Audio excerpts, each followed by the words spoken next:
Hi everyone, it's Nikki here from Happy Hormones for Life. And today I want to talk about the link between mental health and hormones. Now, mental health issues are finally getting the attention they rightly deserve. And obviously they can be triggered by circumstances, bereavement, relationships, trauma, financial worries, ill health, kind of lack of purpose or support, and lots of other things, right? But there is a very strong link between mental health issues and other imbalances in the body, physical imbalances, such as hormones and, of course, the gut. So what is the link between hormones and mental health? Well, I think there's a very strong relationship between hormones and the brain.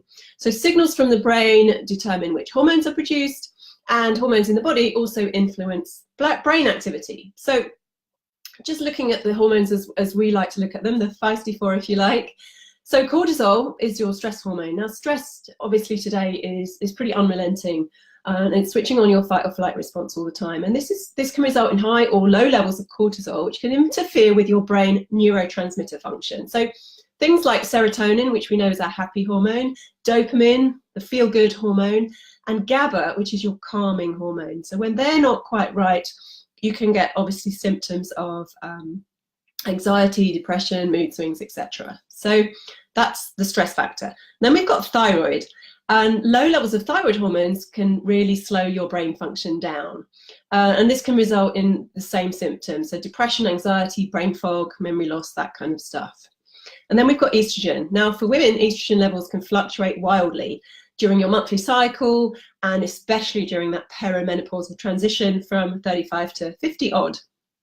And too much estrogen can cause irritability and anxiety. It's a very stimulatory hormone. And too little can make you feel depressed, foggy, and a bit over-emotional. And then we've got progesterone, which works very closely with estrogen. Now, progesterone has a calming effect on the brain. It stimulates the GABA receptors, which is your feel-good, calming neurotransmitter. And it declines rapidly after the age of 35. So that's why we can get more symptoms. Testosterone is another important hormone. It's not just a male hormone, it's really important for women too, and it rapidly depletes as we get older, and that can result in low mood, low motivation, low ambition, low drive, feeling a bit flat, and of course increased anxiety. Now we've also got insulin.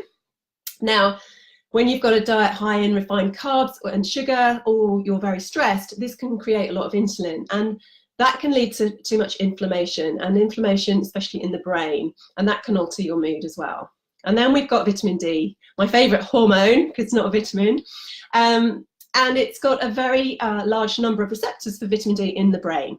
So many of us live in areas with little sunshine for large parts of the year, so deficiency is very common. And low vitamin D is very much linked with mood disorders and depression. Now then also, that's the hormone connection, we've also got your gut. Now, according to your gut, your gut is, according to scientists, your gut is your second brain, because it's talking to your brain constantly through the vagus nerve. So if you have any gut imbalances, like you may have been diagnosed with IBS, constipation, diarrhea, bloating, gas, pain, or indigestion, then it might be affecting the way your brain is working. Now, can your diet be to blame? Yep. And I'd always say that as a nutrition expert. So as well as high refined carbs and sugar, which can increase your insulin, there are also several nutrient deficiencies that have been linked to low mood. B vitamins, very important, especially B6, folate, and B12, incredibly important for neurotransmitter function. Tryptophan, an amino acid that is a precursor to serotonin, your happy hormone. Omega fats, incredibly important for the brain. Your brain is made up of 60 to 70% fat. So you need good levels of EPA, DHA, and GLA, the omega-3s and 6s and 9s. Zinc is incredibly important. It helps to create new brain cells. Magnesium is thought to help improve brain plasticity, and also it's very important to produce energy in the body, which also your brain needs energy too to work properly. And then vitamin D, as I've mentioned, helps to reduce inflammation and really regulate nerve cell function. So what do you do if you're feeling a bit low or suffering and you want to rule out kind of hormone imbalances? Well, get some tests done for a start. We can help you with that. If you want any information on that, just pop it in the comments and I'll get back to you, or go through our contact page on happyhormonesforlife.com. So testing for hormones, for gut imbalances, vitamin D, B12 and folate, they're the main ones I go for when there are mood issues involved or brain function things. Balancing your blood sugar is incredibly important. So we want nice balanced blood sugar so you don't get those highs and lows. And that's, you know, eating low glycemic load foods that release their sugars a lot slower, lots of vegetables, lots of fiber, limiting sugar, alcohol, caffeine and refined carbs. Easy. Get some sunshine for your vitamin D. It's easy when the sun's out and you can get outside, but if you can't do that for any reason at all, then you need to be taking supplements. So do take some professional advice first if you're on any medications. Reduce your stress levels. Try deep breathing, meditation, relaxation, yoga, whatever works for you, but do it regularly on a daily basis, and that will reduce the cortisol and reduce that cortisol effect on the brain.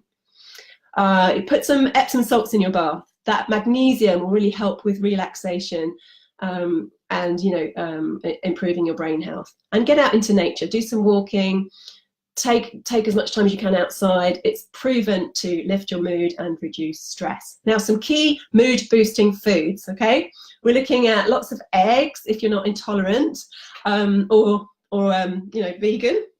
But they have something called choline in it. They have lots of B vitamins, they have magnesium, they have zinc, and they have protein. So really, really good for your brain.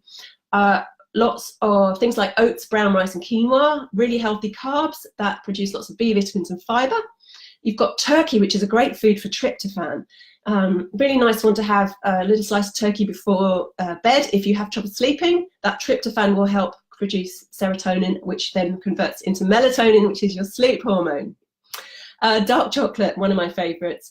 Lots of magnesium, lots of antioxidants. Seeds, nuts and seeds, especially chia seeds, flax seeds, walnuts. Walnuts have got lots of omega-3s in them. Almonds have got magnesium. Brazil nuts have got lots of selenium. All the things you need to make your brain work better. Seafood is great. It's got lots of iodine, zinc and B-vits. Oily fish, brilliant, because lots of omega-3s in their right form, the EPA and DHA. And dark green leafy veg. You can't go wrong with those. Broccoli, watercress, spinach, lots of iron, magnesium, zinc, folate, and all your nutrients. So I hope that's helped to make that link between mental health issues, depression, anxiety, brain fog, all of those mood issues and things, and you know, it may be due to your hormones. So it's always worth getting those checked. And if it's not hormones, it's likely to be gut or nutrient deficiencies. So those are the things we look for. So I hope you enjoyed that. If you have any questions, put them in the comments, and I'll see you guys soon. Take care.